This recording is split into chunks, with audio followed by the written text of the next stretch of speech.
Welcome ටු life map stories. ඔන්න අද මම ඔයාලට අරන් ආවේ අපි ගියපු රෝඩ් ට්‍රිප් එකේ දෙවෙනි කොටස. අපි බලමුකෝ කොහෙද අපි ගියේ මොනවද කරේ කියලා.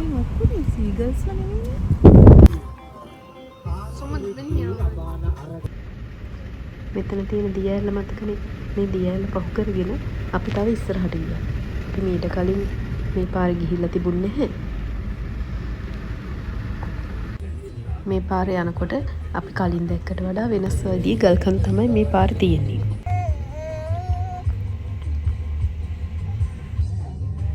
දිය ඇල්ල පහු කරගෙන කිලෝමීටර් 5ක් 6ක් වගේ විතර ඉස්සරහට යද්දි තියෙනවා රට ඉඳිවත්තක්. අපි රට ඉඳිවත්ත බලන්න තමයි යන්නේ. බලමුකෝ ගිහිල්ලම මොන වගේද කියලා. අපිත් කලින් එතනට ගිහිල්ලා නැහැ. අර පේන්නේ ඈතින් ඈතින් පේන්නේ රට ඉඳිවත්ත. අපි එතනට තමයි දැන් මේ යන්න හදන්නේ.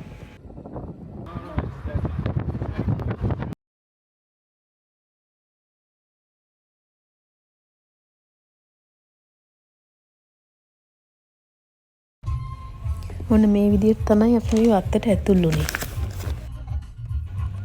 අපි යනකොටත් තැනින් තැන කට්ටිය හිටියා. සමහරු කැම්පින් ඇවිල්ලා, සමහරු පික්නික් ඇවිල්ලා, සමහරු දවල්ට කන්න විතරක් වගේ ඇවිල්ලා. අපි ඉඳෙද්දි කිහිප දෙනෙක්ම ආයි ගියා. රට ඉඳින්න නැහැ ගස්වල. ඔෆ් සීසන් නිසා වෙන්නේ නැති. අපිත් ඉතින් ඇතුළට ගිහිල්ලා ඉඩක් තියෙන තැනක් බලලා වාහනේ නවත්ත ගත්තා.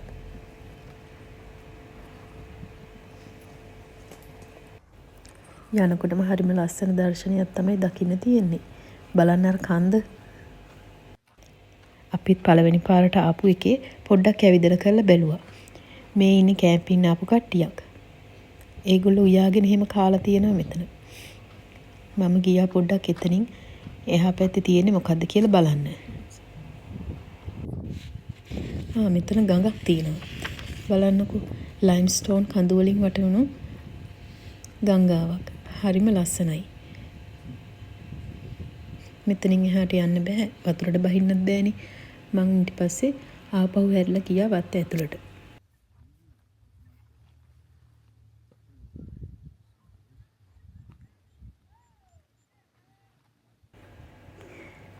මේ විදියට තමයි පාරවල් තියෙන්නේ ඇතුළේ ඇවිදින්න. ඇතුළට මම ගියා. මටත් ඉස්සෙල්ලා මේ තැන බලන්න ගියපු දෙන්නෙක් ඈතින් එනවා.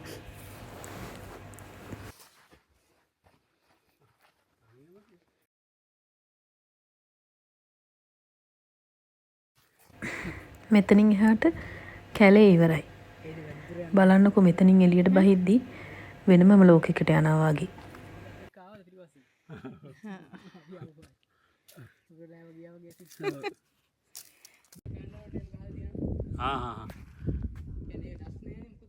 රස් නැහැ.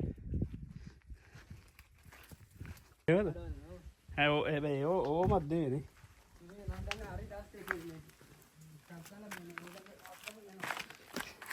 මෙන්න ගල් මලක්.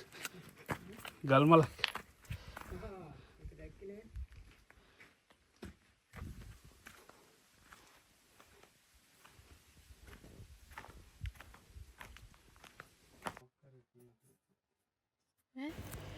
වසර දහස් ගානක් තිස්සේ ස්වභාව ධර්මයේ බලපෑම් වලට ලක් වෙලා මේ කඳු හැදිලා තියෙන විදිය බලන්න. මේ ලස්සන ලේයර්ස් තියෙන මේ කඳු වල.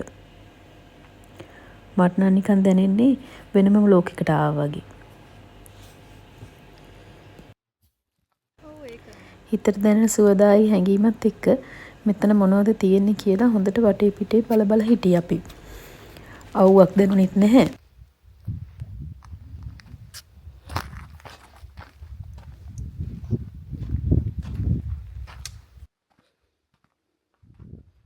වතුර පාර ළඟට යන්න පුළුවන් මෙතනින්. එහෙනම් මම ගත්තා අතනින්.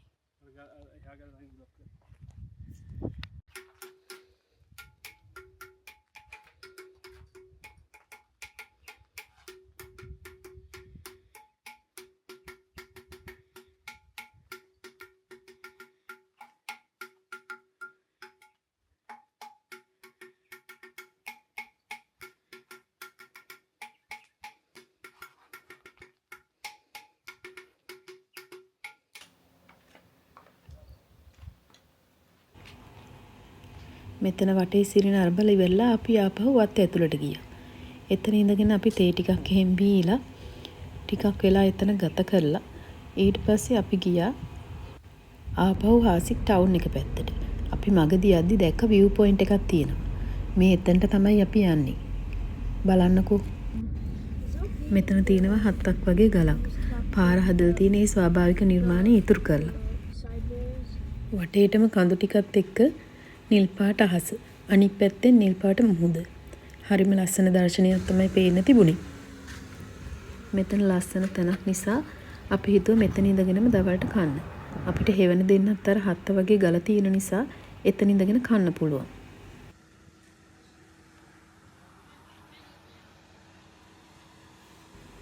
අපි උදේ පාන්දරම ආවට ගෙදරින් එද්දි අපි දවල් කන කෑම එක හදාගෙන ආවා. හාල් මැස්සු තෙල් දාලා පොල් සම්බල් හදලා පරිප්පු හදලා බිත්තර තම්බලා තමයි අපි දවල්ට කෑවේ. මේ ගල දිහා බලන්නකෝ. මුහුදු කාදනයට ලක් වෙලා තියෙන හැටි මේක. ඉස්සර වතුර යටනේ මේක තියෙන්නේ නැත්තේ.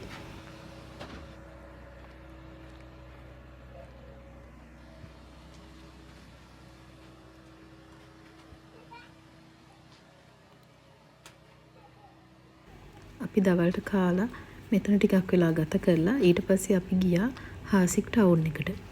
අපිට රැට නවතින තැනක් හොයාගන්න ඕනනේ. ඒක නිසා. ලොන් වීකෙන්ඩ් එකක් නිසා අපි හොයලා බලපු හැමතැනම වගේ ෆුල්. අපිට මේ තැන හම්බුනේ බලන්නකෝ. මම ඔයාලට එතන විස්තරත් එක්කම දාන්නම්කෝ. ඔයාලා කවුරු හරි හාසික් ආවොතින් මේ තැන ඔයගොල්ලන්ට ප්‍රයෝජනවත් වෙයි. තව කෙනෙක්ට ඉන්න තරම් රෙකමන්ඩ් කරන්න පුළුවන් තැනක්. හරිම පිරිසිදුව තියෙන තැනක්. බොහොම සුහදශීලී සේවයක් තමයි අපිට ලැබුණේ. මේ තියන්නේ අපි හිටපු තැන. අපි ගෙන බඩ් ටික අපිට හම්බුන රූම් එකෙන් තියලා අපි ගියා හවස්වරුව ගත කරන්න හාසික් ජැටියට. මේ තියෙන්නේ හාසික් ජැටිය.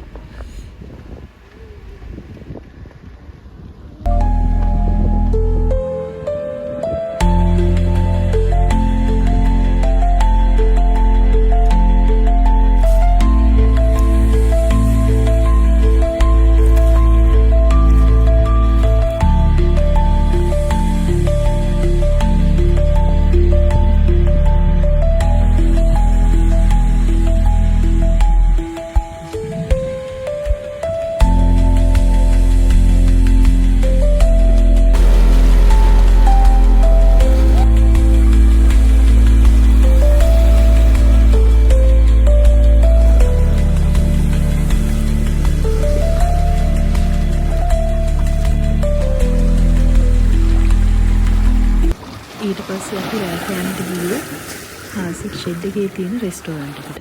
එතන නම් වීඩියෝ ෆොටෝස් මොනවත් ගන්න බැරි වුණා. රෙස්ටෝරන්ට් එකේ කන ගමන් ගත්ත ෆොටෝ එකක් ඇති ඔයාලට දාන්නම් බලන්න. එහෙනම් ඊළඟ දවසේ විස්තරත් අරගෙන තුන්වෙනි කොටසෙන් ඔයාලා හම්බෙන්න එන්න. කමෙන්ට් කරන්න, ෂෙයා කරන්න, ලයික් කරන්න අමතක කරන්න එපා. Thank you ඔයාලා හැමෝටම.